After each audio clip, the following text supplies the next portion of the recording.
Hello, it is me, Ali again, and today I am working on a Demon Monster Girl chibi.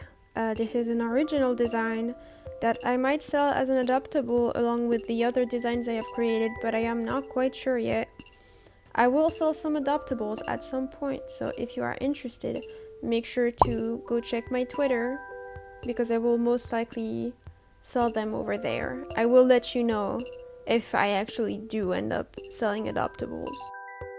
This drawing was very difficult because of my indecision. As in, several times I had to cut off the recording and go ask a bunch of people's opinion about what colors to pick, what looks better. And sometimes I had to refrain from doing so because I did not want to spam all the Discord servers I was in, as it was kind of nearing that point. This drawing started off so well, with the liner that I am so proud of. It took me a really long time, hence why the video is sped up quite a lot, because if I did not speed it up that much, we would be sitting there for a whole hour watching me carefully make strokes and then gently erase them to keep some lightweight. But yeah, the eraser is a tool that you should not underestimate. It can be really useful if you struggle with giving weight and making your line art more dynamic. So do keep that in mind. So as you can see here, before I started recording this, I struggled with what pattern to give the eyes. As in, I did not know if I should make the iris black, if I should make the whites of the eyes black, what I should do. I started off with green and then went with yellow as my accent color. And as you can see here, I am changing it to pink for some reason. So I sent pictures of each of these versions to my friends, and then I was like, no, pink is not it, let's go back to green, and took a picture of that as well and sent it everywhere. And I had a bunch of people give me their opinion, and green came out on top, but most people agreed that I should saturate it more, so that is what I did. As you can see here, absolutely nothing is happening, because I assume I forgot I was recording and went to do something else, but please ignore that. Thank you. I am changing the colors of the horns this time. And then I thought to myself that maybe I could give the hair some pizzazz by coloring in some streaks darker than others. So I took my dark color and added it to the little side pieces of the bangs and did that on both sides. And I thought, I'm not so sure about this.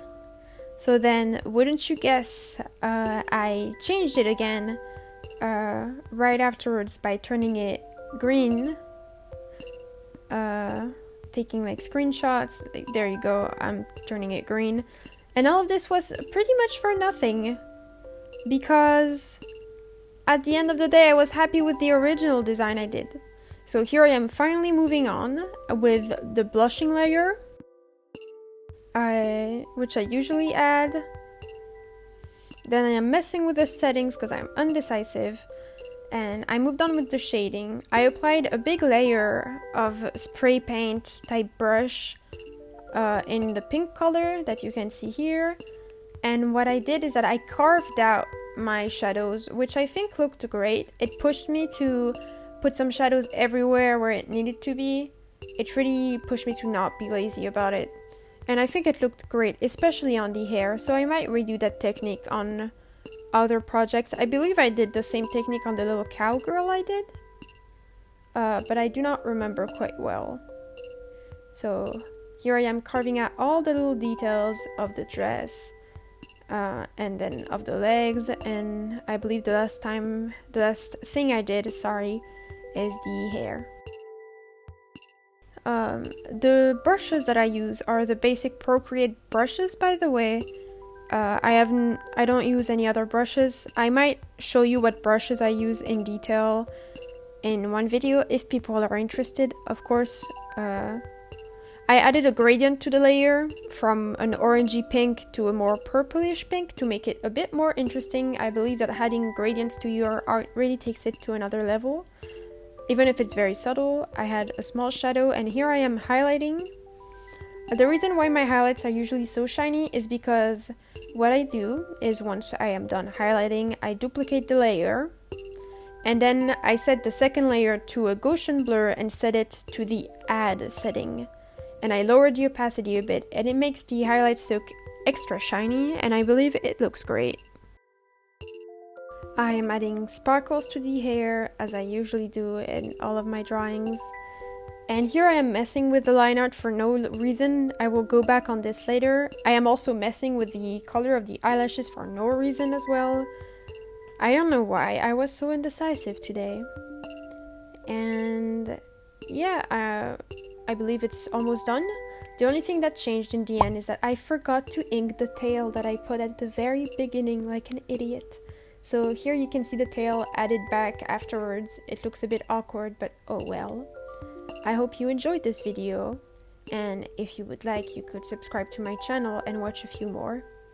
I will see you all in another video. Goodbye.